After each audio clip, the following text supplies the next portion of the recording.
Hello everyone, welcome back to our channel. In this video, you are going to learn how to fix Denon receiver keeps turning off. Overheating and auto off fix. Fix 1. Let the receiver cool down. Turn off the receiver and unplug it from the power outlet. Leave it powered off for at least 30 to 60 minutes. Ensure the top and side vents are not blocked. Plug it back in and turn it on. Fix 2. Improve ventilation.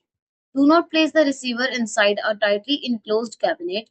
Remove devices stacked directly on top of it. Clean dust from the ventilation openings. Consider adding a cooling fan if the receiver runs hot during movies or gaming sessions. Fix 3. Disable auto standby. Press setup on the remote. Go to General. Select auto standby. Change the setting to off.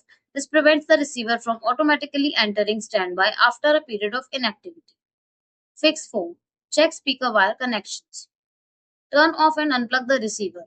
Inspect all speaker terminals. Make sure no copper strands are touching another terminal or the receiver chassis. Tighten all speaker wire connections securely. Power the receiver back on. Fix 5. Lower the volume level. Reduce the volume level. Test the receiver for several hours. If the shutdowns stop, overheating from heavy amplifier load may be the cause. Fix 6. Test the speakers one at a time. Disconnect all speakers. Turn the receiver on. Reconnect one speaker at a time. Test after each connection. Fix 7. Reset the receiver. Turn the receiver off. Follow the factory reset procedure for your specific Denon model. Reconfigure your settings after the reset. Thanks for watching the video. Do like, comment and share the video. Subscribe to our channel and don't forget to hit the bell icon.